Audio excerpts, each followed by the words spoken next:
नमस्कार साथियों, बायोलॉजी की ये जो हमारी क्लास है इसमें हम सेल के बारे में पढ़ रहे हैं, कोशिका के बारे में पढ़ रहे हैं। और अभी तक हम कोशिका की सामान्य जानकारी, कोशिका के प्रकार और कोशिका की संरचना में हम सुरक्षा कवच और कोशिका द्रव्य को पढ़ चुके हैं। आज हम कोशिका द्रव्य में पाई जाने वाली रचनाओं के बारे में विस्तृत चर्चा करेंगे। पिछली क्लास में मैंने कुछ रचनाओं के बारे में बताया था, जैसे कि राइबोसोम और एंडोप्लाज्मिक रेटिकुलम। आज मैं कोशिका द्रव्य में और कौन कौन सी रचनाएं पाई जाती है उस पर विस्तृत चर्चा करने वाला हूं। तो साथियों, अंत तक बने रहें और वीडियो अच्छा लगे तो इसे लाइक शेयर जरूर कीजिएगा और Rahul sir Indore YouTube channel को सब्सक्राइब जरूर कीजिएगा। तो आइए समझते हैं कोशिका द्रव्य में और कौन कौन सी महत्वपूर्ण रचनाएं पाई जाती है और इनसे एग्जाम में क्या क्या प्रश्न बनते हैं। चलिए, तो सबसे पहले मैं आपको माइटोकॉन्ड्रिया के बारे में बता रहा हूं। माइटोकॉन्ड्रिया, ये जो माइटोकॉन्ड्रिया है ये दो शब्दों से मिलकर बना है। एक इसमें आता है माइटो और दूसरा इसमें जो शब्द है वो है कॉन्ड्रिया। याद रखिएगा, माइटो और कॉन्ड्रिया दो शब्दों से मिलकर माइटोकॉन्ड्रिया बना है। माइटो का अर्थ होता है सूत्र, माइटो का अर्थ होता है सूत्र और कॉन्ड्रिया का अर्थ होता है कणिका। कॉन्ड्रिया का अर्थ है कणिका, यानी कि माइटोकॉन्ड्रिया को ही हिंदी में सूत्र कणिका भी कहते हैं।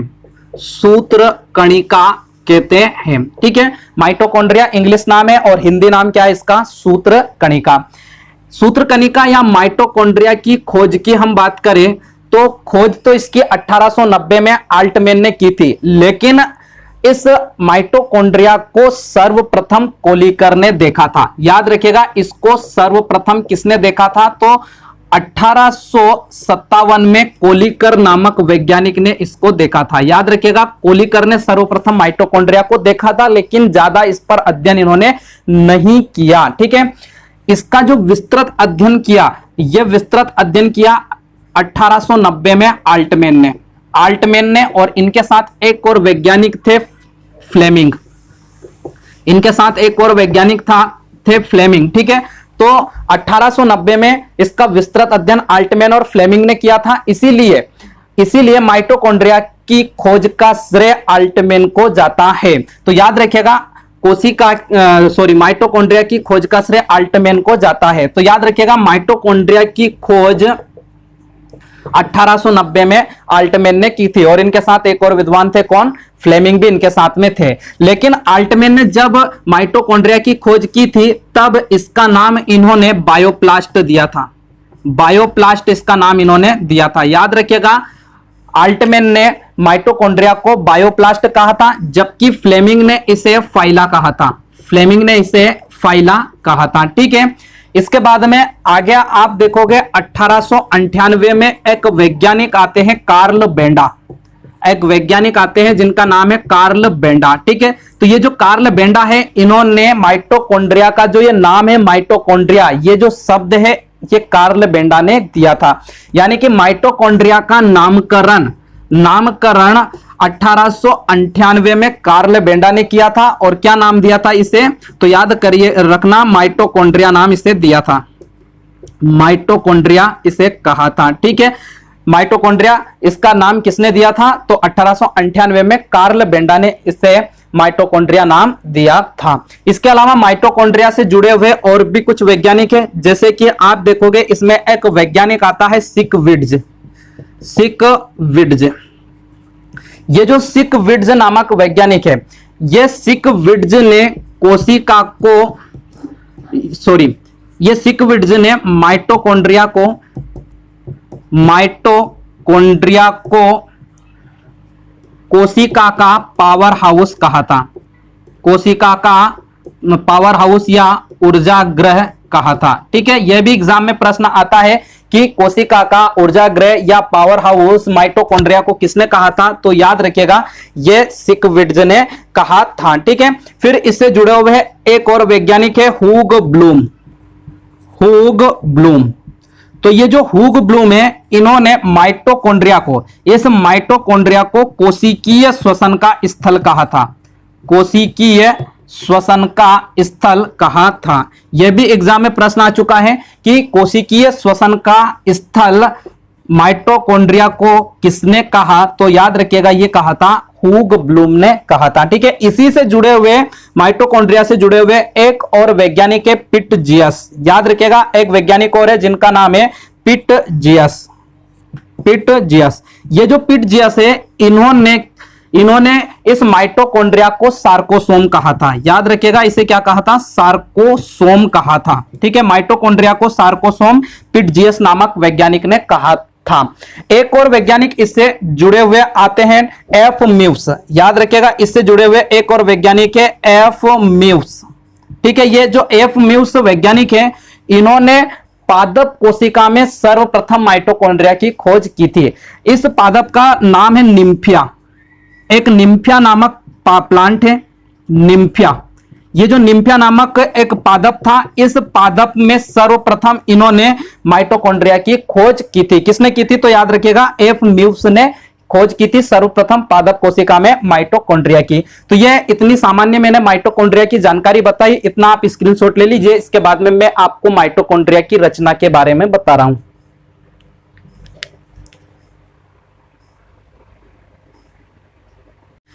चलिए, तो आगे हम बात करते हैं माइटोकॉन्ड्रिया के स्ट्रक्चर की। माइटोकॉन्ड्रिया का स्ट्रक्चर कैसे होता है? तो माइटोकॉन्ड्रिया की आप संरचना देखोगे तो कुछ इस प्रकार से ये माइटोकॉन्ड्रिया होता है। एक बेलनाकार आकृति इसकी होती है, कुछ इस प्रकार से बेलनाकार आकृति होती है, और ये दोहरी झिल्ली से घिरा रहता है।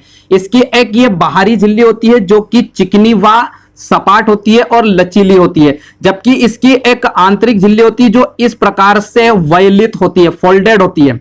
कुछ इस प्रकार से वलय युक्त इसकी एक आंतरिक झिल्ली होती है। तो ये दोहरी झिल्ली से घिरा हुआ रहता है माइटोकॉन्ड्रिया। इसकी दो झिल्ली है, एक ये बाहरी झिल्ली होती है, ये बाहरी झिल्ली है, और ये जो बाहरी झिल्ली है, ये याद रखिएगा, ये चिकनी व सपाट होती है। जबकि एक ये अंदर एक झिल्ली आपको दिखाई दे रही है जिसे हम आंतरिक झिल्ली कहते हैं। आंतरिक झिल्ली या इनर मेम्ब्रेन इसको हम कहते हैं। ठीक है, तो ये दो झिल्ली से घिरा हुआ रहता है, और इसकी जो आकृति है, याद रखिएगा, ये सॉकेज के समान या सिलेंड्रिकल या फिर हम इसको बेलनाकार इसकी आकृति कहते हैं। ठीक है, बेलनाकार ये होता है। इस प्रकार का माइटोकॉन्ड्रिया कोशिका के अंदर कोशिका द्रव्य में पाया जाता है। ठीक है, तो इसकी संरचना से आपको क्या क्या एग्जाम में प्रश्न पूछा जाएगा, आपको मैं थोड़ी सी इसमें और जानकारी बता दूं कि ये जो आंतरिक झिल्ली है, ये आंतरिक झिल्ली जो अंगुलीकार होती है, जैसे हमारी जो उंगली है, ये ऊपर वाला, फिर अंदर धसी हुई, फिर ये ऊपर, फिर ये अंदर धसी हुई, तो इस प्रकार जो ये हमारी उंगली नुमा इसकी आंतरिक झिल्ली की आकृति होती है। तो या वैलित हम इसकी आकृति को कह सकते हैं। तो अंदर की ओर जो ये फोल्ड बनाती है, इस प्रकार से जो ये अंदर की ओर ये एक वलय का निर्माण कर रही है, ये अंदर की ओर। ठीक है, ये इस प्रकार से जो ये वलय का निर्माण कर रही है, इन वैलों को क्रिस्टी कहा जाता है। याद रखिएगा, इसे क्या कहा जाता है? क्रिस्टी। यह एग्जाम में कई बार आ चुका है कि जो क्रिस्टी है, ये क्रिस्टी जो संरचना है, ये किसमें पाई जाती है? तो ये माइटोकॉन्ड्रिया में पाई जाती है। और किसके द्वारा बनती है ये क्रिस्टी वाली संरचना? ये आंतरिक झिल्ली के द्वारा बनती है। अब इस क्रिस्टी पर घुंडीनुमा संरचना आपको दिखाई देगी। घुंडीनुमा इस प्रकार से कई संरचनाएं आपको इस क्रिस्टी पर दिखाई देगी। ठीक है, माइटोकॉन्ड्रिया में। तो जो ये घुंडीनुमा संरचना क्रिस्टी के ऊपर पाई जाती है, इसे ऑक्सीसोम कहते हैं। याद रखिएगा, क्या कहते हैं? इसे ऑक्सीसोम कहते हैं। ठीक है, तो याद रखना, ऑक्सीसोम इस क्रिस्टी के ऊपर पाया जाता है। ये जो ऑक्सीसोम है, कुछ इस प्रकार से, मैं आपको एक अलग स्ट्रक्चर बनाकर दिखाऊं तो कुछ इस प्रकार से ये ऑक्सीसोम इस पर लगे हुए रहते हैं। कुछ इस प्रकार से ऑक्सीसोम की संरचना होती है जो कहां पर? क्रिस्टी के ऊपर पाए जाते हैं। ऐसी कई ऑक्सीसोम इसके ऊपर स्थित होते हैं। ये जो ऑक्सीसोम होता है, इसके भी दो भाग होते हैं। ठीक है, ये वाला जो निचला हिस्सा होता है इसको F0, और ये ऊपर वाला हिस्सा है इसको F1 कहते हैं। तो इसका एक नाम बन जाता है F0, F1 इसका एक और नाम बन जाता है। ठीक है, तो ये जो F1 वाला जो हिस्सा है, इसी को ETS कहा जाता है। याद रखिएगा, ETS यानी कि इलेक्ट्रॉन ट्रांसफर सिस्टम कहा जाता है ऑक्सीसोम के ये ऊपरी सिरे को। और इसी ETS यानी इलेक्ट्रॉन ट्रांसफर सिस्टम से, इसी से ही ATP का निर्माण होता है। याद रखिएगा, हमारे शरीर में जो ऊर्जा बनती है, ये माइटोकॉन्ड्रिया में बनती है, और माइटोकॉन्ड्रिया में भी किसके द्वारा? ऑक्सीसोम के द्वारा। और ऑक्सीसोम में भी किस वाले हिस्से से? F1 वाले हिस्से से ATP के रूप में ऊर्जा बनती है। ATP यानी कि एडिनोसिन ट्राइफॉस्फेट। ठीक है, तो इस वाले हिस्से से क्रेब्स चक्र के द्वारा एटीपी के रूप में ऊर्जा बनती है माइटोकॉन्ड्रिया के अंदर। ठीक है, तो ये इतना ये स्ट्रक्चर आप याद रखना इसमें। फिर बाकी का जो बीच वाला जो हिस्सा है ये लिक्विड होता है। ठीक है, तरल हिस्सा होता है, ये लिक्विड भाग होता है इसके बीच में, जिसे मैट्रिक्स कहा जाता है। ठीक है, ये मैट्रिक्स वाला हिस्सा होता है और इसी मैट्रिक्स में क्रेब्स चक्र चलता है। क्रेब्स चक्र चलता है और इसी चक्र में ग्लूकोज का दहन होता है और इसी ग्लूकोज के दहन से एटीपी के रूप में यहां पर ऊर्जा बनती है। ठीक है, तो ये इतनी संरचना मैंने आपको माइटोकॉन्ड्रिया की बताई। और क्या क्या यहां से एग्जाम में प्रश्न बनता है तो याद रखिएगा, आपसे पूछा जाता है कि माइटोकॉन्ड्रिया की आकृति कैसी होती है, तो ये इसकी जो आकृति होती है वो कैसी होती है, तो याद रखिएगा बेलनाकार ये होता है। ठीक है, बेलनाकार या सिलिंड्रिकल बोल सकते हैं, या फिर ठीक है सॉकेज के समान इसकी आकृति होती है। संख्या की बात करें तो माइटोकॉन्ड्रिया की संख्या कोशिका के अंदर कितनी होती है। ठीक है, माइटोकॉन्ड्रिया की संख्या कोशिका के अंदर कितनी होती है, तो याद रखिएगा इनकी संख्या होती है 500 से 1600 तक। ठीक है, 500 से 1600 तक इनकी संख्या कोशिका के अंदर पाई जाती है। अब इसमें एक बात और याद रखना, माइटोकॉन्ड्रिया की जो संख्या कोशिका में पाई जाती है वो कोशिका की सक्रियता पर निर्भर करती है। कोशिका की सक्रियता का मतलब कोशिका जितनी एक्टिव होगी उस कोशिका में उतने ही ज्यादा माइटोकॉन्ड्रिया पाया जाता है। यानी कि अलग अलग जीवों में अलग अलग कोशिका होती है। ठीक है, और उन जीवों की कोशिका कितनी सक्रिय होगी उस सक्रियता पर निर्भर करेगी उनके अंदर माइटोकॉन्ड्रिया की संख्या। आप देखोगे जो जंतु होते हैं, इन जंतुओं में पादप की तुलना में जो प्लांट सेल होती है, प्लांट सेल की कोशिका में भी माइटोकॉन्ड्रिया होता है, लेकिन जंतु कोशिका में पादपों की तुलना में ज्यादा माइटोकॉन्ड्रिया होते हैं।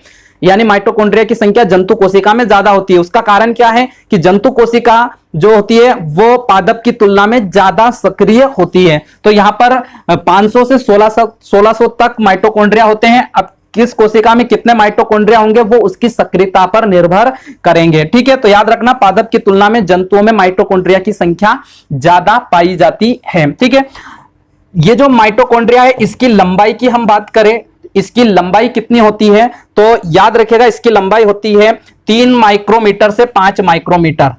3 माइक्रोमीटर से 5 माइक्रोमीटर तक इसकी लंबाई होती है। ठीक है, और चौड़ाई आप देखोगे इसकी, तो चौड़ाई कितनी है, तो इसकी चौड़ाई होती है 0.5 से 2 माइक्रोमीटर इसकी चौड़ाई होती है। ठीक है, इसकी लंबाई आप देखोगे तो लंबाई 3 से 5 माइक्रोमीटर होती है और चौड़ाई की हम बात करें तो इसकी 0.5 से 2 माइक्रोमीटर तक इसकी चौड़ाई होती है। संख्या कितनी होती है, तो 500 से 1600 तक इसकी संख्या इसमें पाई जाती है। ठीक है, अब इसमें इसका जीवन काल हम देखें माइटोकॉन्ड्रिया का, तो जीवन काल कितना होता है इसका, तो जीवन काल होता है इसका 5 से 10 दिन। ठीक है, 5 से 10 दिन तक इनका जीवन काल होता है। 5 से 10 दिन में ये नष्ट हो जाते हैं और पुनः दूसरे माइटोकॉन्ड्रिया बन जाते हैं। ठीक है, तो ये इतनी सामान्य जानकारी मैंने माइटोकॉन्ड्रिया की आपको बताई, उम्मीद है कि आपको समझ में आ गया होगा। ठीक है, तो इतना स्क्रीनशॉट ले लीजिए, इसके बाद आगे मैं आपको बता रहा हूं इसमें।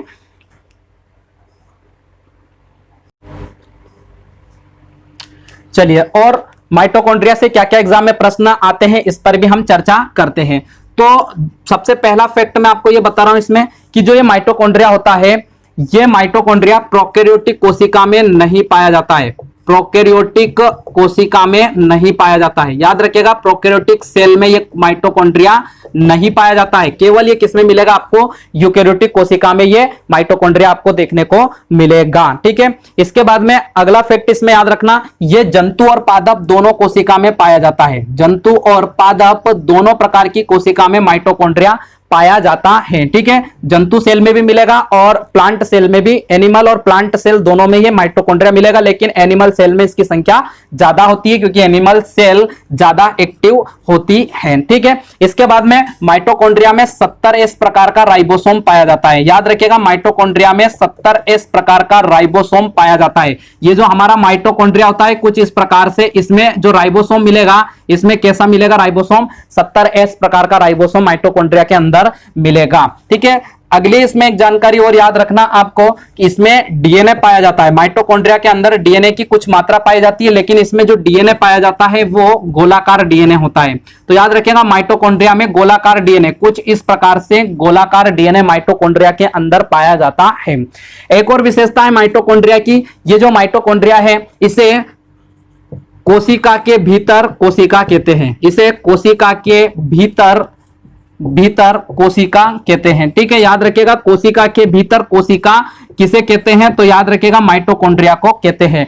या फिर इसे ही यूकेरियोटिक कोशिका के अंदर, यूकेरियोटिक कोशिका के अंदर प्रोकैरियोटिक कोशिका कहते हैं।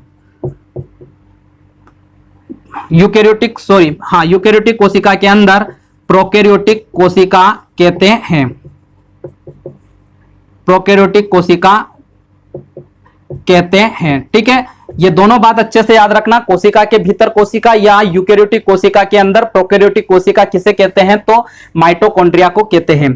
ठीक है, क्यों कहते हैं कोशिका के भीतर कोशिका या यूकेरियोटिक के अंदर प्रोकैरियोटिक क्यों कहते हैं, तो इसका एक कारण है। क्या कारण है, मैंने आपको पिछली क्लास में बताया था प्रोकैरियोटिक और यूकेरियोटिक कोशिका में अंतर। तो मैंने जो प्रोकैरियोटिक जो कोशिका और यूकेरियोटिक कोशिका जो बताई थी, तो प्रोकैरियोटिक में मैंने आपको बताया था कि इसमें 70 इस प्रकार का राइबोसोम पाया जाता है और डीएनए कैसा पाया जाता है, गोलाकार पाया जाता है। जबकि यूकेरियोटिक में मैंने आपको बताया था 80 इस प्रकार का राइबोसोम और इसमें जो डीएनए पाया जाता है वो कैसा पाया जाता है, रेखीय डीएनए पाया जाता है।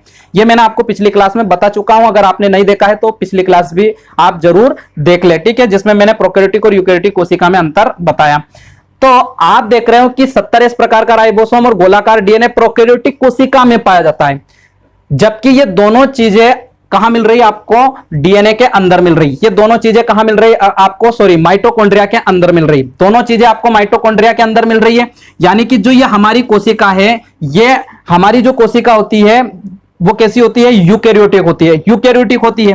तो हमारी कोशिका का जो ये माइटोकॉन्ड्रिया है, इस माइटोकॉन्ड्रिया के अंदर 70 इस प्रकार का राइबोसोम है और इसी के अंदर क्या है, गोलाकार डीएनए है। ठीक है, गोलाकार डीएनए है। तो ये जो माइटोकॉन्ड्रिया वो कैसा दिखाई देगा, इस प्रोकैरियोटिक कोशिका की तरह दिखाई देगा। तो हम कह सकते हैं कि ये जो माइटोकॉन्ड्रिया है वो कैसा दिखाई दे रहा है, प्रोकैरियोटिक सेल के जैसा दिखाई दे रहा है। जबकि ये सेल कैसी है, यूकेरियोटिक। तो इस यूकेरियोटिक सेल के अंदर प्रोकैरियोटिक कोशिका की तरह कौन दिखाई देता है, माइटोकॉन्ड्रिया। इसीलिए इसे हम क्या कहते हैं, यूकेरियोटिक कोशिका के अंदर प्रोकैरियोटिक कोशिका माइटोकॉन्ड्रिया को कहते हैं, क्योंकि वो प्रोकैरियोटिक की तरह दिखाई देता है। या फिर इसे हम कोशिका के भीतर कोशिका कहते हैं। ठीक है, ये एक कोशिका हमारी और इस कोशिका के भीतर ये माइटोकॉन्ड्रिया भी कैसा दिखाई दे रहा है, कोशिका की तरह, इसीलिए इसे कोशिका के भीतर कोशिका भी कहते हैं। उम्मीद है कि आपको इतनी जानकारी माइटोकॉन्ड्रिया की समझ में आ गई होगी। तो इसका एक स्क्रीनशॉट ले लीजिए, इसके बाद में मैं आपको माइटोकॉन्ड्रिया के कार्य बता रहा हूं। चलिए, तो आगे हम माइटोकॉन्ड्रिया के कार्य की बात करें कि इसका माइटोकॉन्ड्रिया का हमारी कोशिका में काम क्या होता है, क्या वर्क करता है हमारी कोशिका के अंदर, तो इसको भी हम थोड़ा सा विस्तृत जानने का प्रयास करेंगे। कार्य की हम बात करें माइटोकॉन्ड्रिया की, तो ये जो माइटोकॉन्ड्रिया है ये हम कोशिकीय श्वसन करता है। क्या करता है, याद रखिएगा इसका जो मुख्य कार्य है वो क्या है, कोशिकीय श्वसन करना। कोशिकीय श्वसन करना, श्वसन यानी कि श्वास लेने की क्रिया। श्वास लेने की क्रिया क्या है, श्वास लेना यानी अंदर हवा वायु को ग्रहण किया हमने और अंदर की वायु को बाहर छोड़ा, तो इसे हम क्या कहते हैं, श्वसन की क्रिया। तो जो आप श्वसन की क्रिया कर रहे हो, अंदर जो वायु ग्रहण कर रहे हो उसमें हम क्या लेते हैं, हमारे शरीर में ऑक्सीजन लेते हैं, और जो वायु बाहर छोड़ते हैं हम उसमें कार्बन डाइऑक्साइड मुख्य रूप से छोड़ते हैं। तो यानी कि ऑक्सीजन को ग्रहण करना और CO2 को बाहर छोड़ना क्या कहलाता है, श्वसन की क्रिया कहलाता है। तो यही क्रिया कोशिका में कहां होती है, माइटोकॉन्ड्रिया में होती है। माइटोकॉन्ड्रिया भी क्या करता है, ऑक्सीजन को ग्रहण करता है और CO2 को छोड़ता है। ठीक है, तो उसे क्या कहते हैं, श्वसन की क्रिया कहते हैं। ठीक है, कौन सी श्वसन की क्रिया, कोशिकीय श्वसन की क्रिया। यानी कोशिका में जो श्वसन होता है वो कहां होता है, माइटोकॉन्ड्रिया में होता है। कुछ इस प्रकार से आप समझो कि ये जो हमारा माइटोकॉन्ड्रिया है, इसी माइटोकॉन्ड्रिया में जब ये कोशिकीय श्वसन होगा तो इसी कोशिकीय श्वसन के फलस्वरूप ऊर्जा बनेगी। कैसे बनेगी, इसको यूं समझो, ये जो कोशिकीय श्वसन होगा ये कैसे होगा, इसको समझना। देखो, एक कार्य तो मैंने आपको बता दिया कि ये कोशिकीय श्वसन का काम करता है। दूसरा इसमें मैं बता दूं आपको कि ये ग्लूकोज का दहन करता है। क्या करता है ये, इसका काम क्या है, ग्लूकोज का दहन करना। ग्लूकोज का दहन का मतलब क्या होता है, ग्लूकोज को जलाना, ठीक है, ग्लूकोज का दहन करना यानी ग्लूकोज को जलाने का काम ये करता है, ठीक है। इस पूरी प्रक्रिया को क्रेब्स चक्र कहते हैं, ठीक है। ग्लूकोज के दहन करने की जो क्रिया होगी उसको क्रेब्स चक्र कहा जाता है। तो किस प्रकार से ग्लूकोज का दहन करता है? ग्लूकोज क्या होता है, जैसे C6H12O6, ये क्या है, ग्लूकोज है। तो इस ग्लूकोज का दहन इस माइटोकॉन्ड्रिया में यहां पर मैट्रिक्स वाले हिस्से में होता है, ठीक है। मैट्रिक्स वाले भाग में क्रेब्स चक्र चलता है और उसी चक्र के द्वारा इस ग्लूकोज का दहन होता है, यानी ग्लूकोज जलता है। तो अब आप मुझे ये बताओ कि कोई भी जो जलने की क्रिया होती है वो क्या ऑक्सीजन के बिना हो जाती है? क्या नहीं होती है, ठीक है। तो याद रखिएगा, जो ग्लूकोज की दहन की जो क्रिया होती है इसमें ऑक्सीजन की आवश्यकता होती है, क्योंकि कोई भी जलने की जो क्रिया होगी, चाहे आप आग भी जलाओगे तो उसे ऑक्सीजन की आवश्यकता होगी, बिना ऑक्सीजन आप आग नहीं जला सकते। तो ग्लूकोज के दहन करने के लिए भी हमें क्या चाहिए? ऑक्सीजन चाहिए। यानी कोशिका द्रव्य से जब ग्लूकोज माइटोकॉन्ड्रिया में पायरुविक अम्ल के रूप में प्रवेश करता है तो यहां पर इस ग्लूकोज का दहन होता है, किसके द्वारा? ऑक्सीजन के द्वारा। और यहां पर जो ये ऑक्सीजन है, ये ऑक्सीजन कैसे पहुंचती है? तो ये हमारे श्वास के द्वारा, जो हम ऑक्सीजन ग्रहण करते हैं, ये वो ग्रहण की गई ऑक्सीजन ही यहां पर माइटोकॉन्ड्रिया में पहुंचती है और वही ऑक्सीजन इस ग्लूकोज का दहन करती है। तो याद रखिएगा, जो हम श्वास लेते हैं जिसमें ऑक्सीजन हम ग्रहण करते हैं, वो ऑक्सीजन का जो मुख्य कार्य होता है, याद रखिएगा, इसी माइटोकॉन्ड्रिया में ग्लूकोज का दहन करवाना होता है, ठीक है। कैसे पहुंचती है यहां पे आगे मैं आपको बताऊंगा, ठीक है, श्वसन तंत्र में। अभी इतना समझो कि ग्लूकोज का दहन माइटोकॉन्ड्रिया में होता है ऑक्सीजन की उपस्थिति में, यानी कि माइटोकॉन्ड्रिया में ऑक्सीजन आई और ऑक्सीजन की उपस्थिति में ग्लूकोज का क्या हुआ? दहन हुआ। तो आप देख रहे हो कि ये जो ग्लूकोज है ये एक प्रकार का कार्बनिक पदार्थ है। कैसा पदार्थ है? याद रखिएगा, ये कार्बनिक पदार्थ होता है, ठीक है। कार्बनिक पदार्थ है कौन? ग्लूकोज, ठीक है। इसमें कार्बन पाया जाता है। तो कोई भी कार्बनिक पदार्थ को आप जलाओगे, याद रखिएगा, कोई भी कार्बनिक पदार्थ को हम जलाते हैं तो उसमें दो ही चीज बनती है। याद रखिएगा, किसी भी कार्बनिक पदार्थ को जलाने से दो ही चीज बनती है। एक बनता है इसमें क्या? कार्बन डाइऑक्साइड, और दूसरा इसमें बनता है क्या? जल, ठीक है।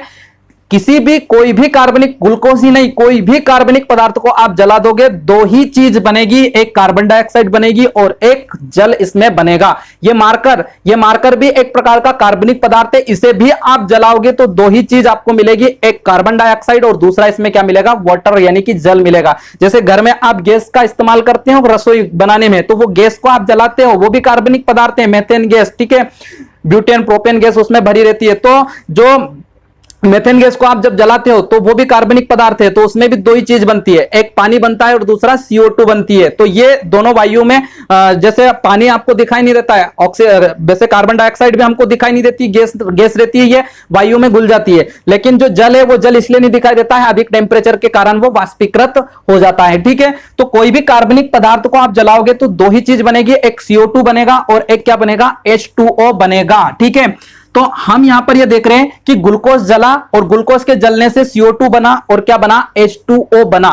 तो कोई भी जब जलने की क्रिया होगी तो आपको पता होना चाहिए उससे टेम्परेचर निकलता है, हीट निकलती है, उष्मा निकलती है, ठीक है।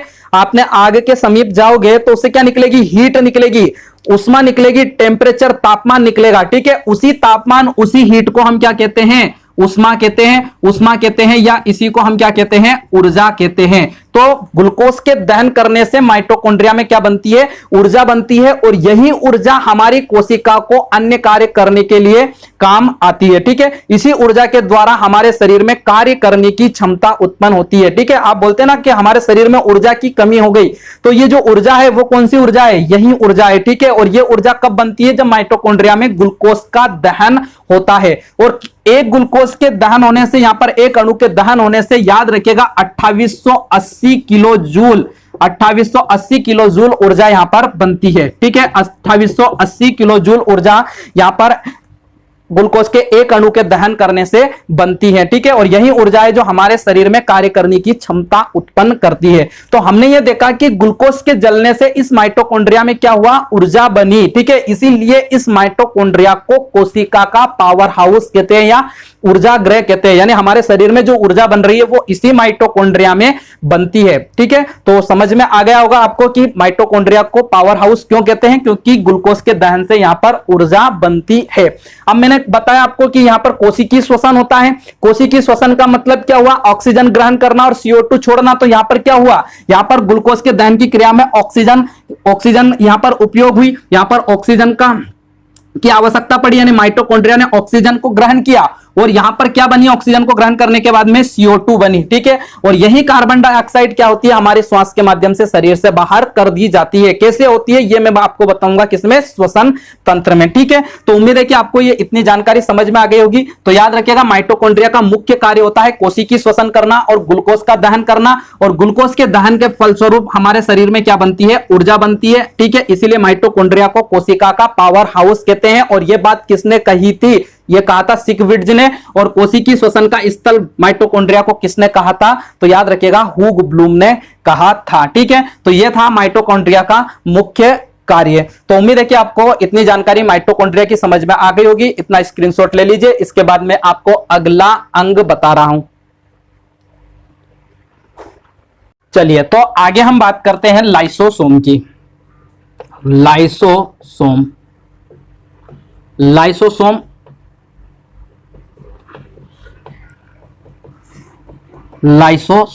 ये जो लाइसोसोम है, ये लाइसोसोम दो शब्दों से मिलकर बना है। एक इसमें शब्द आ रहा है लाइसो और दूसरा इसमें शब्द आता है क्या, सोम। तो लाइसो और सोम दो शब्दों से मिलकर लाइसोसोम बना है। लाइसो का अर्थ होता है पाचक यानी डाइजेशन, पाचक, और सोम का अर्थ होता है क्या, सोम का अर्थ होता है बॉडी यानी काया या शरीर या बॉडी। ठीक है, तो हिंदी में लाइसोसोम को पाचक काय कहा जाता है। याद रखिएगा, लाइसोसोम को हिंदी में क्या कहा जाता है, पाचक काय, पाचक बॉडी। ठीक है, डाइजेशन करने वाले बॉडी। लाइसोसोम के खोज की हम बात करें तो इसकी खोज 1955 में डी डुवे नामक वैज्ञानिक ने की थी। याद रखिएगा, डी डुवे नामक वैज्ञानिक ने इसकी खोज की थी 1955 में। ठीक है, इसकी संरचना की हम बात करें तो लाइसोसोम कुछ इस प्रकार से गोलाकार इसकी आकृति होती है और एक ही झिल्ली से घिरा हुआ रहता है और इसके अंदर कई प्रकार के एंजाइम भरे हुए रहते हैं। ठीक है, इसके अंदर कई प्रकार के जल अपघटक एंजाइम पाए जाते हैं। इसकी जो ये बाहरी झिल्ली होती है, ये बाहरी झिल्ली लिपोप्रोटीन की बनी होती है। याद रखिएगा, इसकी जो बाहरी झिल्ली है वो किसकी बनी होती है, लिपोप्रोटीन की बनी होती है और इसके अंदर एंजाइम भरे हुए रहते हैं, एंजाइम भरे हुए रहते हैं। और ये एंजाइम याद रखिएगा, इसमें 24 प्रकार के एंजाइम लाइसोसोम के अंदर पाए जाते हैं। कई एनसीईआरटी की बुक में 30 से 35 प्रकार के एंजाइम उसमें मिलेंगे। तो इसके अगर हम साइज की बात करें लाइसोसोम के, तो इसका जो साइज होता है वो 0.23 माइक्रोन से 0.50 माइक्रोन तक इसका लाइसोसोम का साइज होता है। ठीक है, इसके बाद में आगे हम देखें लाइसोसोम में और क्या क्या एग्जाम में प्रश्न आता है। तो लाइसोसोम एकल झिल्ली से घिरा हुआ रहता है। याद रखिएगा, लाइसोसोम एकल झिल्ली से घिरा हुआ रहता है। ठीक है, एकल झिल्ली से घिरा रहता है, एकल झिल्ली से घिरा हुआ रहता है। ठीक है, इसके बाद में एक और इसमें फैक्ट याद रखिएगा, ये प्रोकैरियोटिक कोशिका में नहीं पाया जाता है। प्रोकैरियोटिक कोशिका में नहीं पाया जाता है, नहीं पाया जाता है।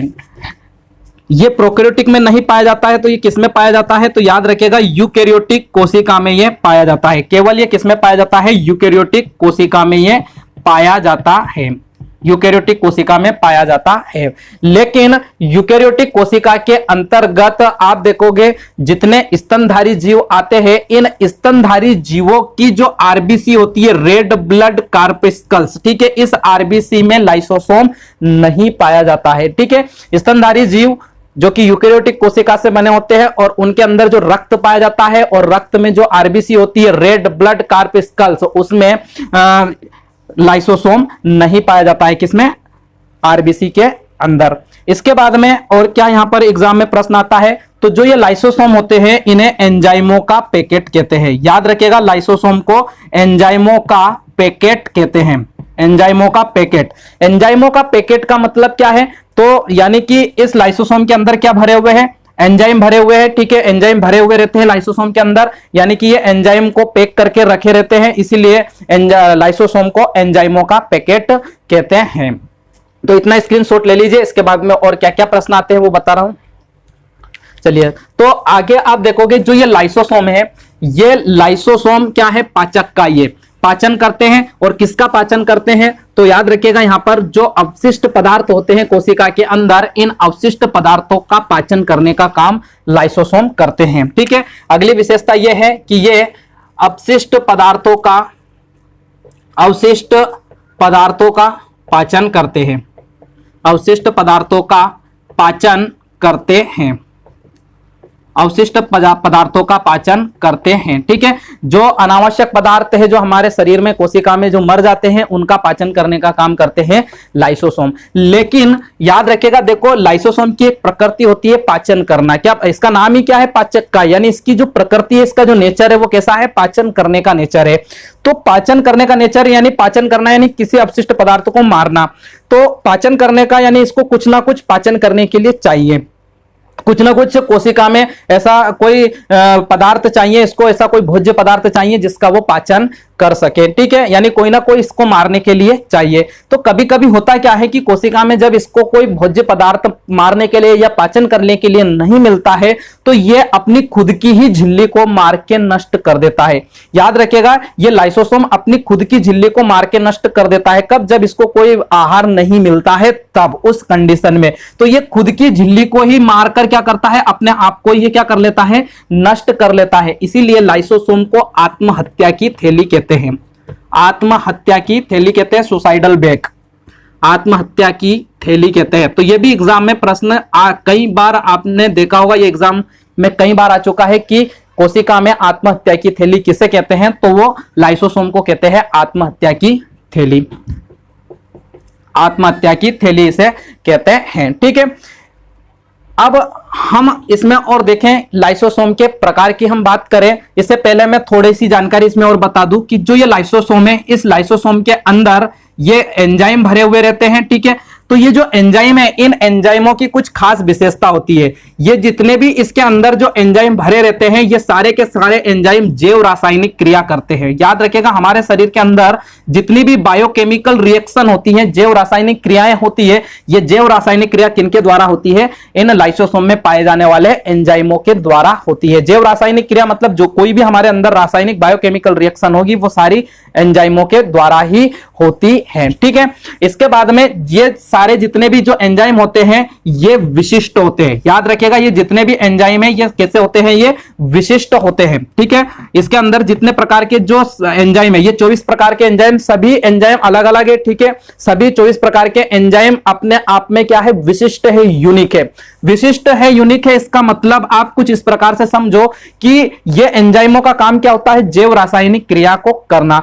तो जो जैव रासायनिक क्रिया जिस एंजाइम के द्वारा होती है वह क्रिया केवल वही एंजाइम करेगा, दूसरा एंजाइम उस क्रिया को नहीं करता है, ठीक है।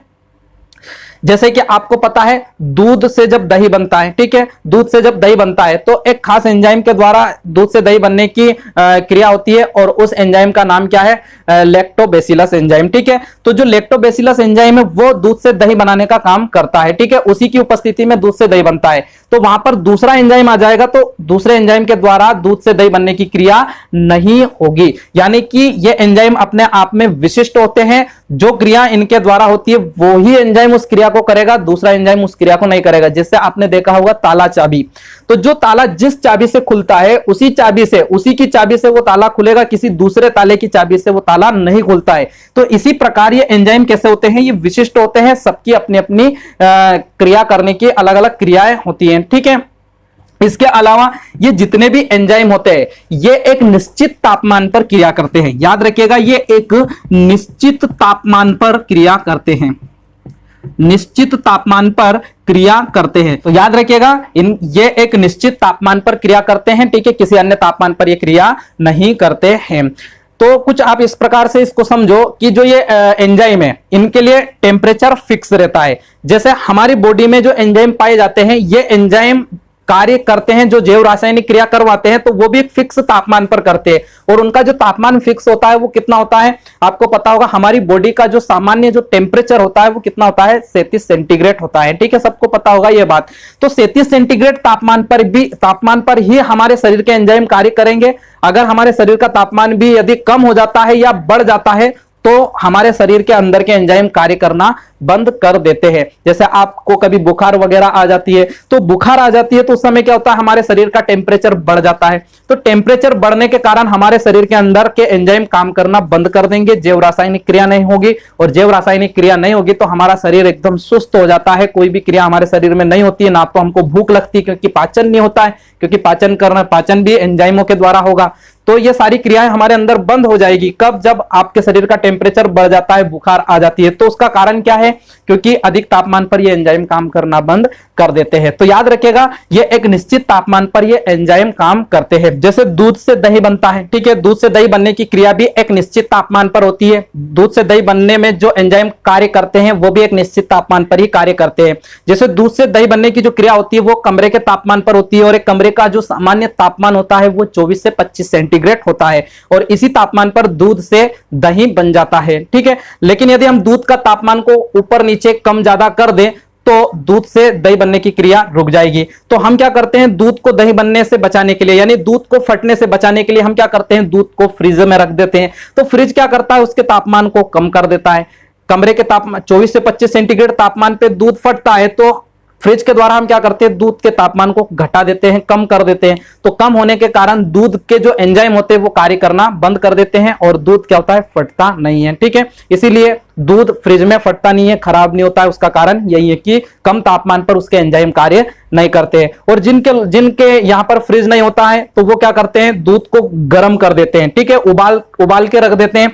तो दूध को हम चूल्हे पर गर्म कर देते हैं, उबाल देते हैं, तो उससे क्या होता है, टेम्परेचर बढ़ जाता है। तो टेम्परेचर बढ़ जाएगा तो भी उसके एंजाइम कार्य नहीं करेंगे। इसीलिए जिनके यहां फ्रिज नहीं होता है वो दूध को गर्म करके रख देते हैं, और जब तक उसका टेम्परेचर ज्यादा रहता है सामान्य से, तब तक वो दूध खराब नहीं होता है। ठीक है, तो उम्मीद है कि आपको समझ में आ गया होगा कि तापमान, जो ये एंजाइम होते हैं वो एक निश्चित तापमान पर कार्य करते हैं। ठीक है, तो ये इतनी जानकारी मैंने इनके अंदर पाए जाने वाले एंजाइम की बताई। तो इतना स्क्रीनशॉट ले लीजिए। इसके बाद मैं आपको एंजाइमों के प्रकार बता रहा हूं। चलिए, तो आगे हम बात करते हैं लाइसोसोम के प्रकार की। लाइसोसोम का प्रकार, तो लाइसोसोम के प्रकार की हम बात करें तो लाइसोसोम 4 प्रकार के होते हैं। याद रखिएगा, लाइसोसोम 4 प्रकार के होते हैं। तो ये जो 4 प्रकार होते हैं लाइसोसोम के, ये कौन कौन से हैं 4 प्रकार? तो चारों प्रकार को हम देखते हैं। तो इनका जो पहला प्रकार होता है उसे हम, जो पहला प्रकार का होता है उसे हम प्राथमिक लाइसोसोम कहते हैं।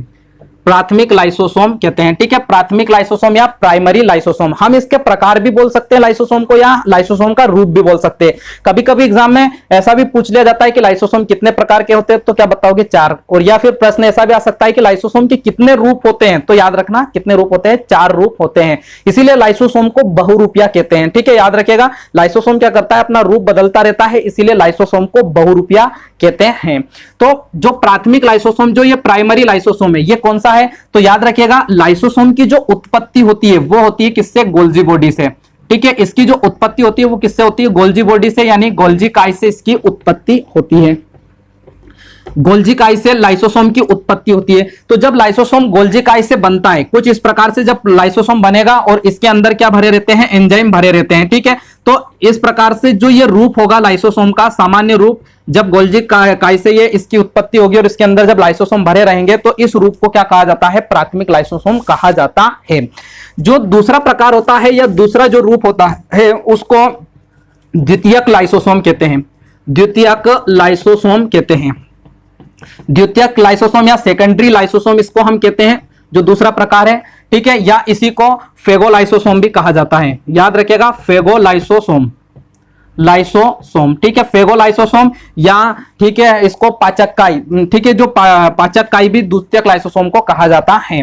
तो जो द्वितीयक लाइसोसोम है या फेगोलाइसोसोम है ये कौन सा होता है? तो लाइसोसोम का मैंने काम बताया था कि ये पाचन करने का काम करता है। लाइसोसोम पाचन करने का काम करता है क्योंकि उसका नाम ही क्या है? पाचक काई। तो ये जो लाइसोसोम है कहां पर पाया जाता है? हमारी कोशिका के अंदर। तो ये लाइसोसोम में जो एंजाइम है ये एंजाइम का काम होता है क्या? पाचन करना। तो जब कोशिका के अंदर, ये है हमारी कोशिका, ठीक है, और ये कोशिका के अंदर ये है लाइसोसोम। तो जब कोशिका के अंदर कोई भोज्य पदार्थ प्रवेश करता है, ये मान लो कोई ये भोज्य पदार्थ है और इस भोज्य पदार्थ का ये लाइसोसोम क्या करेगा? पाचन करेगा। तो जब ये लाइसोसोम, जब ये भोज्य पदार्थ कोशिका में प्रवेश करता है और कोशिका में जब ये लाइसोसोम पर जाकर चिपक जाता है, ठीक है, जब पाचन के लिए कहां पहुंच जाता है? ये लाइसोसोम के पास पहुंच जाता है। तो आप देखोगे जब ये भोज्य पदार्थ जब लाइसोसोम पर आ जाते हैं, लाइसोसोम से चिपक जाते हैं, तो लाइसोसोम का जो ये रूप होता है इसको द्वितीयक लाइसोसोम कहते हैं, ठीक है। याद रखिएगा जब भोज्य पदार्थ युक्त जो लाइसोसोम होता है यानी भोजन के जो कण लाइसोसोम से आकर जब चिपक जाते हैं तो इस रूप को फेगोलाइसोसोम या द्वितीयक लाइसोसोम कहते हैं। तीसरा जो लाइसोसोम होता है उसको कहते हैं अवशेषी काई। तीसरा जो लाइसोसोम है, लाइसोसोम का जो रूप है या लाइसोसोम है उसे कहते हैं अवशेषी काई, ठीक है। अवशेषी काई कहते हैं या रेसिडुअल बॉडी भी कहते हैं इसको हम, ठीक है, रेसिडुअल बॉडी भी इसको कहा जाता है, ठीक है। तो जो तीसरा जो रूप है वो अवशेषी काई या रेसिडुअल बॉडी इसको हम कहते हैं। तो ये जो तीसरा रूप होता है इसका मतलब क्या है, इसको कुछ इस प्रकार से समझो। मैं ये डायग्राम मिटा रहा हूं। मैंने आपको बोला था कि ये गोल्जी बॉडी से जो लाइसोसोम बना, ठीक है, ये जिसमें एंजाइम भरे हुए हैं, ये तो है इसका क्या? प्राथमिक लाइसोसोम। जब इस लाइसोसोम से भोज्य पदार्थ, ये जो लाइसोसोम है इस लाइसोसोम से जब भोज्य पदार्थ इस प्रकार से आकर जुड़ जाते हैं या इससे चिपक जाते हैं पाचन के लिए, तो इस रूप को क्या कहते हैं हम? द्वितीयक लाइसोसोम या फेगोलाइसोसोम कहते हैं। लेकिन जो तीसरा लाइसोसोम होता है, देखो दूसरे रूप में क्या होता है? भोजन के कण इससे आकर चिपक गए और इस भोजन के कण का ये एंजाइम क्या करेंगे? पाचन करेंगे, ठीक है, पाचन करेंगे। लेकिन ये लाइसोसोम क्या करता है? सभी भोज्य पदार्थ का पाचन नहीं कर पाता है। कुछ भोज्य पदार्थ ऐसे रह जाते हैं इसमें शेष जिनका लाइसोसोम पाचन नहीं कर पाता है। तो लाइसोसोम के ऊपर कुछ ऐसे भोज्य पदार्थ रह जाते हैं जिनका लाइसोसोम पाचन नहीं कर पाता है, उसको क्या कहते हैं? अवशेषी काई कहते हैं, ठीक है। अवशेषी यानी कि शेष बचे हुए भोज्य पदार्थ युक्त लाइसोसोम, ठीक है, तो उसे हम क्या कहते हैं? अवशेषी काई कहते हैं। जो चौथा लाइसोसोम होता है, चौथा जो प्रकार है लाइसोसोम का या चौथा जो रूप है उसे कहते हैं स्वभक्षी। स्वभक्षी, ठीक है, ऑटोफेजिक भी इसको बोला जाता है इंग्लिश में, ऑटोफेजिक, ऑटोफेजिक, ठीक है। तो स्वभक्षी या ऑटोफेजिक लाइसोसोम, ये लाइसोसोम का वह रूप है। देखो ये लाइसोसोम का कौन सा रूप है, कुछ इस प्रकार से समझो। इस लाइसोसोम का काम क्या होता है? भोज्य पदार्थ का पाचन करना कोशिका के अंदर। तो भोज्य पदार्थ का जब ये पाचन करता है तो वो दूसरा रूप है, लेकिन कुछ पदार्थ जब शेष रह जाते हैं तो वो तीसरा रूप है। लेकिन कभी कभी क्या होता है कि इस कोशिका के अंदर, ये कोशिका और इसके अंदर ये क्या है? लाइसोसोम। तो कभी कभी क्या होता है कि इस कोशिका के अंदर भोज्य पदार्थ समाप्त हो जाते हैं, मतलब उनका पाचन कर देते हैं और फिर दूसरा भोज्य पदार्थ इस लाइसोसोम के पास में पाचन के लिए नहीं होते हैं। यानी कि जब इस लाइसोसोम को कोई भोज्य पदार्थ पाचन के लिए नहीं मिलता है तो ये क्या करता है? यह लाइसोसोम इस कोशिका के अंदर जो अन्य कोशिकांग पाए जाते हैं, जो स्वयं के जो कोशिकांग पाए जाते हैं, उसका ही ये पाचन करने लग जाता है। इसलिए इसको क्या कहते हैं? स्वभक्षी। स्वभक्षी मतलब स्वयं के अंगों का पाचन करना। तो जो जिस कोशिका में ये लाइसोसोम पाया जाता है उसी कोशिका के अंगों का जब पाचन करने लग जाता है यह लाइसोसोम, तो उसे क्या कहते हैं? स्वभक्षी कहते हैं। और ये कब करता है? ये तब करता है जब इस लाइसोसोम को कोई भोज्य पदार्थ पाचन के लिए नहीं मिलता है, क्योंकि इस लाइसोसोम का काम क्या होता है? लगातार भोज्य पदार्थों का पाचन करना, कुछ ना कुछ इसके लिए पाचन के लिए आवश्यक है, ठीक है। इसका नेचर ही ऐसा है कि इसको कोई ना कोई पाचन के लिए, मारने के लिए चाहिए। तो ये होता है लाइसोसोम का कौन सा? चौथा रूप। लेकिन जब अंदर के स्वयं के अंगों को भी जब ये मारकर नष्ट कर देता है तो इसके पास कुछ नहीं बचता है मारने के लिए, तो फिर क्या करता है? ये स्वयं की झिल्ली को ही मार के नष्ट कर देता है, स्वयं को ही मार देता है। इसीलिए इसको हम क्या कहते हैं? आत्महत्या की थैली कहते हैं। तो ये मैंने आपको बताया लाइसोसोम के 4 रूप, इसीलिए इसको क्या कहा जाता है? लाइसोसोम को बहुरूपिया कहा जाता है, ठीक है। तो ये 4 रूप या 4 प्रकार हम इसको कह सकते हैं: प्राथमिक लाइसोसोम, द्वितीयक लाइसोसोम, अवशेषी काई और स्वभक्षी या ऑटो फेजिक। उम्मीद है कि आपको इतनी जानकारी समझ में आ गई होगी, तो इतना स्क्रीनशॉट ले लीजिए। इसके बाद मैं आपको बताता हूं लाइसोसोम के कार्य। चलिए, तो आगे हम बात करते हैं लाइसोसोम के कार्य की। लाइसोसोम के कार्य, लाइसोसोम के कार्य। तो लाइसोसोम के कार्य हम देखें, क्या क्या कार्य लाइसोसोम के कोशिका के अंदर होते हैं, तो इनको थोड़ा सा हम समझते हैं। इसका जो पहला कार्य मैं आपको बता रहा हूं, इसका पहला कार्य होता है बाह्य पदार्थों का पाचन करना। बाह्य पदार्थों का पाचन करना, बाह्य पदार्थ एक्सटर्नल पार्टिकल का ये डाइजेशन करता है, बाह्य पदार्थों का पाचन। बाह्य पदार्थों का पाचन का मतलब यह है कि जो ये कोशिका होती है, इस कोशिका में ये पाया जाता है ये लाइसोसोम कुछ इस प्रकार से, ठीक है। तो जो बाहर से, कोशिका के बाहर से जो भी पदार्थ अंदर आता है, उन पदार्थों का ये लाइसोसोम पाचन करता है। अब बाहर से जो पदार्थ आते हैं वो दो रूप में आते हैं।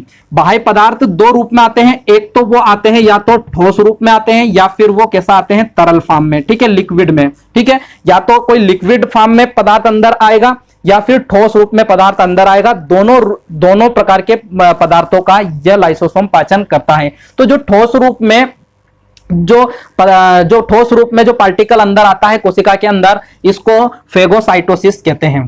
फेगोसाइटोसिस कहते हैं, याद रखिएगा, फेगोसाइटोसिस कहते हैं जो ठोस पदार्थ होते हैं, ठीक है। और जो तरल पदार्थ होते हैं उसको पिनोसाइटोसिस कहते हैं, पिनोसाइटोसिस कहते हैं, ठीक है। तो फेगोसाइटोसिस और पिनोसाइटोसिस दोनों प्रकार के पार्टिकल का डाइजेशन करता है ये लाइसोसोम, ठीक है। तो इस प्रकार से बाह्य पदार्थों का ये पाचन करने का काम करता है।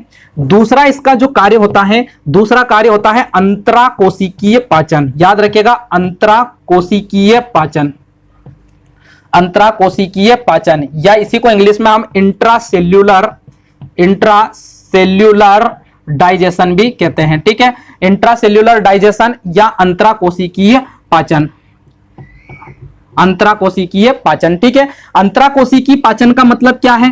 तो अंतराकोशिकीय पाचन का मतलब है कोशिका के अंदर के पदार्थों का ही पाचन करना। देखो, बाह्य पदार्थों का पाचन यानी कि जो बाहर से जो कोशिका के अंदर पदार्थ जाते हैं उसको हम बोलते हैं बाह्य पदार्थों का पाचन। लेकिन अंतराकोशिकीय पाचन का मतलब है कोशिका के अंदर ही जो पदार्थ है, ठीक है, अंदर ही कोई पदार्थ है उनका पाचन करना क्या कहलाता है? अंतराकोशिकीय पाचन कहलाता है, ठीक है। यह कब करता है अंतराकोशिकीय पाचन? जब बाहर से कोई पदार्थ इसको नहीं मिलते हैं, ठीक है। तो उसे हम क्या कहते हैं? अंतराकोशिकीय पाचन। अंतराकोशिकीय पाचन में ये जैसे कि किस किस का पाचन करता है, तो ये अंतराकोशिकीय, जब बाहर से कोई पदार्थ नहीं मिलता है तो कोशिका के अंदर ही जो उपस्थित होते हैं, प्रोटीन होता है अंदर, वसा होता है, ठीक है। इसके अलावा कोशिका के अंदर कार्बोहाइड्रेट हुआ या फिर ग्लाइकोजन, ठीक है। तो इन पदार्थों का, ये जो कोशिका के अंदर पाए जाते हैं, इन पदार्थों का ही अंदर ये पाचन करता है, ठीक है। उसे हम क्या कहते हैं? अंतराकोशिकीय पाचन। तो ये बाह्य पदार्थों का भी पाचन करते हैं, लेकिन जब बाहर से पदार्थ नहीं जाता है तब ये अंतराकोशिकीय पाचन का कार्य करते हैं। तीसरा इसका कार्य मैं आपको बता रहा हूं, बाह्य कोशिकीय पाचन। बाह्य कोशिकीय पाचन, बाह्य कोशिकीय पाचन, बाह्य कोशिकीय पाचन। देखो, ये बाह्य पदार्थों का पाचन है। बाह्य पदार्थ मतलब बाहर से जो पदार्थ अंदर जाते हैं उसका पाचन। लेकिन बाह्य कोशिकीय पाचन का मतलब यह है कि कोशिका से बाहर पाचन, यानी कि ये लाइसोसोम कभी कभी क्या होता है, कोशिका से बाहर जाकर भी पाचन करते हैं, उसको हम क्या कहते हैं? बाह्य कोशिकीय पाचन, ठीक है। तो इनका तीसरा कार्य ये होता है बाह्य कोशिकीय पाचन, यानी कि कभी कभी ये लाइसोसोम कोशिका से बाहर निकलकर भी ये डाइजेशन का काम करते हैं, उसे हम कहते हैं बाह्य कोशिकीय पाचन कहते हैं। एग्जाम्पल के लिए आप इसको एग्जाम्पल से समझो, जैसे कि जो शुक्राणु होता है, जो नर का शुक्राणु होता है, तो जब निषेचन की क्रिया होती है तो शुक्राणु क्या होता है? अंडाणु के पास जाता है। निषेचन की क्रिया में क्या होता है? शुक्राणु और अंडाणु आपस में दोनों मिलते हैं और फर्टिलाइजेशन होता है, ठीक है। तो जो ये अंडाणु होता है, इस अंडाणु के पास में जब ये शुक्राणु आते हैं, कुछ इस प्रकार से जब ये शुक्राणु इस अंडाणु के पास में आते हैं, ठीक है, निषेचन के लिए, तो ये शुक्राणु इस अंडाणु के अंदर प्रवेश नहीं कर पाते हैं। तो क्या होता है कि शुक्राणु के अंदर, जो शुक्राणु भी क्या है, एक कोशिका से मिलकर बने हुए, ठीक है। तो शुक्राणु की कोशिका में जो लाइसोसोम पाया जाता है, ये लाइसोसोम क्या होता है? बाहर निकलता है इस शुक्राणु से, और बाहर निकलकर इस अंडाणु के ऊपर जो ये झिल्ली पाई जाती है, इस झिल्ली का पाचन करता है। ठीक है, तो जो शुक्राणु का जो लाइसोसोम है वो बाहर जाकर अंडाणु की झिल्ली का पाचन करता है, यानी कि वहां पर पाचन कर देता है। तो वहां पर क्या होता है, छिद्र बन जाता है, उतने भाग को ये नष्ट कर देता है और उसी भाग से ये शुक्राणु अंडाणु के अंदर प्रवेश कर जाते हैं। ठीक है, तो इस प्रकार का जो पाचन करता है ये लाइसोसोम, उसे हम क्या कहते हैं, बाह्य कोशिकीय पाचन कहते हैं। ठीक है, इधर अंतराकोशिकीय पाचन में मैंने आपको बताया कि ये कोशिका के अंदर प्रोटीन, वसा, कार्बोहाइड्रेट और ग्लाइकोजन का पाचन करते हैं। ठीक है, इसका भी आप एग्जांपल देखोगे तो जो बीज होते हैं ना, सीड, ठीक है, जब आप खेत में बुआई करते हैं बीज की, तो बीज क्या होता है, बुआई करने के बाद में हम जब उसमें पानी छिड़क देते हैं तो वो बीज अंकुरित हो जाता है। ठीक है, यानी कि जब बीज पर पानी हम डाल देते हैं तो उसके अंदर का लाइसोसोम एक्टिव हो जाता है। जब लाइसोसोम एक्टिव हो जाता है तो वो लाइसोसोम उस बीज की जो कोशिका होती है उसके अंदर के प्रोटीन, वसा, कार्बोहाइड्रेट का पाचन करता है और पाचन करके क्या करता है, उस बीज के अंदर ऊर्जा बना देता है और उसी ऊर्जा से वो बीज क्या होता है, अंकुरित होने लगता है। तो बीजों के अंकुरण में ये लाइसोसोम मदद करता है। ठीक है, तो बीजों के अंकुरण के समय कौन सा पाचन होता है, उसमें अंतराकोशिकीय पाचन होता है। तो इसी अंतराकोशिकीय पाचन के द्वारा बीजों के अंकुरण में मदद मिलती है। ठीक है, इसके अलावा इसका एक कार्य होता है स्वलयन। ठीक है, एक काम करता है ये स्वलयन का। स्वलयन का मतलब ये होता है कि ये लाइसोसोम जब हमें जब कोई बीमारी लग जाती है, ठीक है, कोई बीमारी जब लग जाती है तो जो रोगाणु होते हैं, रोगाणु जब हमारी कोशिका में पहुंच जाते हैं, रोग के अणु जो भी होंगे, ठीक है, वायरस, बैक्टीरिया, कवक, जो भी रोग के अणु है वो हमारे शरीर में जब कोशिका में जब प्रवेश कर जाते हैं तो उन रोगाणुओं का ये लाइसोसोम क्या करते हैं, अंदर उन रोगाणुओं से लड़ते हैं लाइसोसोम और उन रोगाणुओं को नष्ट करते हैं। ठीक है, उसे क्या कहा जाता है, स्वलयन कहा जाता है। तो ये इतने काम लाइसोसोम के हमारे शरीर के अंदर होते हैं। उम्मीद है कि आपको ये सारे कार्य लाइसोसोम के समझ में आ गए होंगे। ठीक है, तो इतना स्क्रीनशॉट ले लीजिए। चलिए दोस्तों, तो मैं इस लेक्चर में आपको केवल 2 ही अंगों के बारे में मैंने बताया है और बाकी के जितने और भी जो अंग है कोशिका के अंदर पाए जाते हैं उन अंगों पर मैं अगले लेक्चर में चर्चा करूंगा, क्योंकि वीडियो ज्यादा लंबा हो जाएगा। ठीक है, तो धन्यवाद दोस्तों, आज के लिए इतना ही। और अगर आपको अच्छा लगा हो तो वीडियो को लाइक शेयर जरूर कीजिएगा और आपने चैनल को सब्सक्राइब नहीं किया है तो चैनल को सब्सक्राइब जरूर कर ले और अपने सारे दोस्तों को शेयर जरूर कर दे। धन्यवाद, जय हिंद, जय भारत।